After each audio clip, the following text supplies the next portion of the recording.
FIFA ranking এর 1 নম্বর দলের সঙ্গে যখন 21 নম্বর দলের খেলা হয়, আপনি কাকে ফেভারিট বলবেন? 21 নম্বর দলকে ফেভারিট বলবেন? এই সাহস আপনি দেখাবেন?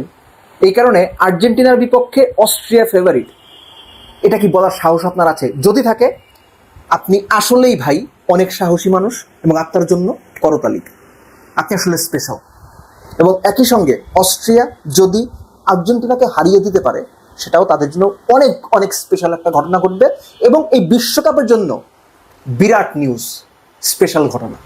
একটা ছোট কুইজ দিয়ে মূল আলোচনাতে যাচ্ছি। Diego Maradona, the great Diego Maradona, তার ইলাস্ট্রেটেড ক্যারিয়ারে একটা মাত্র ইন্টারন্যাশনাল হ্যাট্রিক করেছেন আর্জেন্টাইন জার্সিতে। কাদের বিপক্ষে বলতে পারবেন? মাথা খাটায়েন না, আমি বলে দিচ্ছি, এই অস্ট্রিয়ার বিপক্ষে। অস্ট্রিয়ার বিপক্ষে হেড টু হেডে আর্জেন্টিনা দুটো ম্যাচে খেলেছে, 1982-তে আর একটা 90-তে। 90-র ওই ম্যাচে ম্যারাডোনা হ্যাট্রিক করেছিলেন, 5-1 গোলে জিতেছিল ভিয়েনায়। আগের ম্যাচটা 1-1 গোলে ড্র হয়েছিল। সাউথ আমেরিকানদের এগেনস্টে অস্ট্রিয়ার ট্র্যাক রেকর্ড পচা, বেশ খারাপ। 1982 বিশ্বকাপে চিলির এগেনস্টে তারা যে 1-0 গোলে জিতেছিল, এরপরে 10 বার তারা সাউথ আমেরিকান অপোনেন্টের এগেনস্টে মাঠে নেমেছে এবং সেখানে তাদের একমাত্র জয়টা উরুগুয়ের বিপক্ষে 2017 সালে, মানে 9 বছর আগে। অন্যদিকে ক্রোয়েশিয়ার বিপক্ষে 2018-তে গ্রুপ স্টেজে যে ম্যাচটা আর্জেন্টিনা 3-0 গোলে হেরেছিল, তারপর কিন্তু গ্রুপ স্টেজে কোনো ইউরোপিয়ান অপোনেন্টের এগেনস্টে 8 ম্যাচ বোধহয় খেলেছে আর্জেন্টিনা, একটা ম্যাচও হারেনি। সো এই ট্র্যাক রেকর্ড বলছে ইউরোপিয়ানদের এগেনস্টে আর্জেন্টিনা ফেভারিট, লাতিনদের এগেনস্টে অস্ট্রিয়া ফেভারিট না। ঠিক একই সঙ্গে আসলে এই যে তথ্য বা পরিসংখ্যানগুলো, এগুলো তো মাঠের খেলা নির্ধারণ করে না। মাঠের খেলা নির্ধারণ করা হচ্ছে কোচ কোন কৌশলে দলকে খেলাচ্ছেন, খেলোয়াড়রা ওই কৌশল বাস্তবায়ন করতে পারছে কিনা। কৌশলের কথায় যদি আসি, সবার আগে অস্ট্রিয়ার কোচ রালফ রাংনিক, তার কোচিং ফিলসফি হচ্ছে keep pressing, gegen pressing, keep pressing and press hard. এটা আপনারা যারা রালফ রাংনিকের সম্পর্কে জানেন, সবাই এটা কম বেশি জানার কথা। তো অস্ট্রিয়ার দিক থেকে ওরকম কিছু আসার সম্ভাবনাই বেশি। প্রশ্ন হচ্ছে লিওনেল স্কালোনি কোন স্ট্র্যাটেজিতে দলকে খেলাবেন। আমি আগেই হাত তুলে স্যারেন্ডার করে নিচ্ছি, লিওনেল স্কালোনির স্ট্র্যাটেজি সম্পর্কে আমার ন্যূনতম কোনো ধারণা নেই।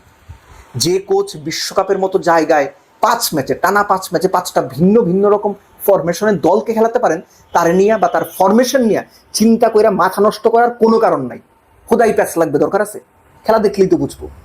এই প্যাচ থেকে সহজ জায়গায় আসতে গেলে একটা ব্যাপার বলা যায় যে, আপনি যদি বিশ্বকাপ কোয়ালিফাই ইউরোপিয়ান রিজনে অস্ট্রিয়ার পারফরমেন্স দেখেন, এবং অস্ট্রিয়া কিন্তু একটা লাস্ট 12 ম্যাচে 10টাই জিতেছে এবং টানা 4 ম্যাচে জিতেছে। এবং এই বিশ্বকাপের প্রথম ম্যাচটা যদি দেখেন, আসলে এক ম্যাচ দিয়ে তো অনেক কিছু বোঝা যায় না। অস্ট্রিয়ার খেলার একটা জিনিস খেয়াল করবেন যে, তাদের মিডফিল্ডের যে প্লেয়াররা আছেন, লেটস সে কর্নার লাইমার কিংবা ধরেন নিকোলাস স্টিওয়ার্ট, এদের ইন্টারপার্সোনাল যে কানেক্টিভিটি সেটা অনেক স্ট্রং। দে কিপ প্রেসিং এবং একই সঙ্গে তারা যথেষ্ট ফিজিক্যাল, মানে শক্তিশালী এবং গুতাগুতি করার অভ্যাস আছে। স্কালোনি এই ব্যাপারটা নিশ্চিতভাবেই রিড করবেন এবং সেখানে ম্যাকালিস্টার কোন রোলে খেলবেন, এনজো কোন রোলে খেলবেন, ডিপল কোন রোলে খেলবেন, কে ডার্টি রোল প্লে করবে, প্রয়োজনে পারাদেসকে খেলানো হবে কিনা, কিংবা আলমাদাকে বসিয়ে সেখানে অন্য একজন শক্তিশালী, ফিজিক্যালি ওয়েল বিল্ড এবং গুতাগুতি করতে পারে এরকম কাউকে খেলানো হবে কিনা, এই চিন্তা করতে হতে পারে। আমি এই কথাটা এই জন্য বললাম, তাদের যে রাইট ব্যাক অস্ট্রিয়ার পচ, তার চোয়ালে ফার্স্ট ম্যাচে জর্ডানের এগেইনস্টে ইঞ্জুরি হয়েছিল, সেখানে বোধহয় বেশ ভালো টাইপের ইঞ্জুরি। যতটুকু আমি বিভিন্ন তথ্যপাত্র ঘেটে জানলাম যে তিনি দলের সঙ্গে না করে আলাদা প্র্যাকটিস করেছেন এবং বিশেষ মাস্ক পরে প্র্যাকটিস করেছেন। তো তিনি যদি খেলতে না পারেন সেবাস্টিয়ান পস, সেখানে হয়তো কনরাড লাইমারকে আমরা দেখবো রাইট ব্যাক পজিশনে, কেননা বায়ার্ন মিউনিখের হয়ে তিনি এই রোলটা নিয়মিত প্লে করেছেন। তিনি নাম্বার 6 হিসেবে ওই রোল প্লে করেছেন এবং মানে রাইট সাইডের যে জায়গাটা, সেখানে খুব ভালো ফিজিক্যাল অ্যাপিয়ারেন্স নিয়ে আসতে পারেন।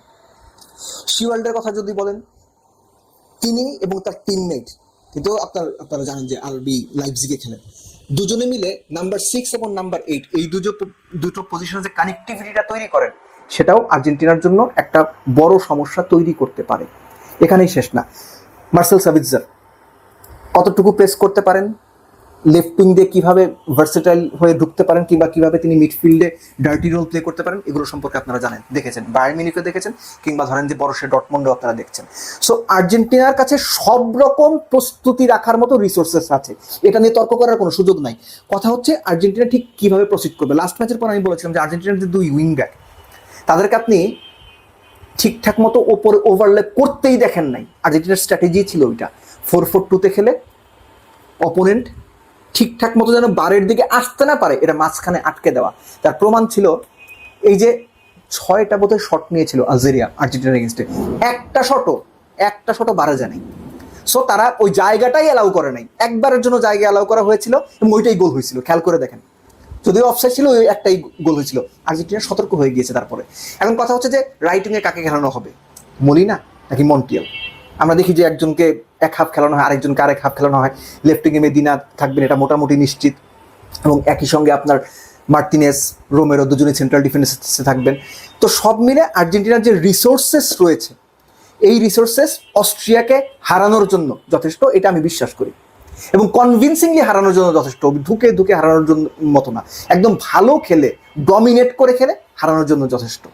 সো মানে ওয়েট করতে হবে যে আর্জেন্টিনা কোন স্ট্র্যাটেজিতে যায়, কাকে কোন জায়গাতে খেলায়, পরিবর্তন আদৌ আসে কিনা, আসলেও কোন কোন জায়গায়। সো এই বিষয়গুলো ইন্টারেস্টিং হতে যাচ্ছে। এবং লাস্টলি ওই যে বলছিলাম ভদ্রলোক লিওনেল মেসি, আচ্ছা মনে করে দেখেন তো, ফার্স্ট ম্যাচে হ্যাট্রিক বাদ দেন, ভুলে যান হ্যাট্রিক, আর্জেন্টিনা যে 9টা শট নিছে বারে, এর মধ্যে মেসির অবদান কয়টায়? মাথা কাটায় না বলে দিচ্ছি, 8টা। 6টা শট নিছে, বাকি 2টা চান্স ক্রিয়েট করে দিছে একজন 39 বছর বয়স্ক ভদ্রলোকের কাছ থেকে। আপনি কি চান? বাংলাদেশে 39 বছর বয়স হলে কোমরের ব্যথা, হাঁটুর ব্যথা, চলতে পারে না, কত রকম পেরেশানি। আর লিওনেল মেসি এক ম্যাচ একা ডমিনেট করছেন। আমি হ্যাটট্রিকের দিকে যাচ্ছি না রে ভাই, ওইটা দূরে থাক, সব কিছু নিয়ে আলোচনা করতে হয় না।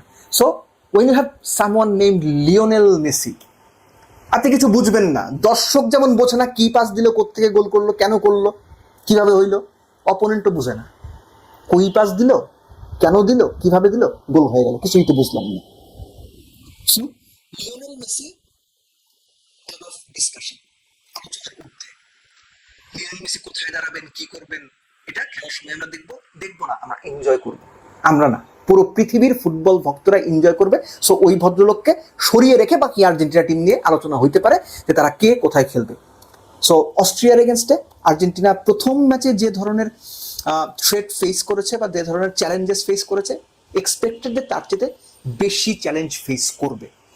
আর সেই বেশি চ্যালেঞ্জ ফেস করাটা আর্জেন্টিনার জন্যই ভালো, কেননা শক্তিশালী অপোনেন্টের বিপক্ষে কিংবা তুলনামূলক বেটার অপোনেন্টের বিপক্ষে আপনি যখন বেটার চ্যালেঞ্জ ফেস করে উতরে যান, তাতে দলের কনফিডেন্স আরো কয়েক ধাপ বেড়ে যায়। ডিফেন্ডিং চ্যাম্পিয়ন দল হিসেবে, চ্যাম্পিয়নশিপ জেতার জন্য ফেভারিটদের একটা দল হিসেবে তাদের এই ধরনের বাধা অতিক্রম করে এগিয়ে যাওয়াটাই প্রত্যাশিত, প্রার্থিত। এবং লাস্টলি লিওনেল মেসিকে ভালো ফুটবল খেলতে দেখা, এমন কেউ কি আছে যে এক্সপেক্ট করে লিওনেল মেসি ভালো ফুটবল খেলুক? এটা আমি চাই না। ফুটবলটা যিনি ভালোবাসেন, পছন্দ করেন, আপনি যে দলের সাপোর্টার হন, রিগার্ডলেস অফ মানে ইওর সাপোর্টিং টিম, আপনি হয়তো এক্সপেক্ট করা উচিত লিওনেল মেসি ভালো ফুটবল খেলবেন, এবং ফুটবল ভক্ত হিসেবে সেটা দেখে আপনি তালি দেবেন, বাহাও দেবেন, এবং নিজের কাছে নিজে বলবেন, oh Lionel Messi, what a player.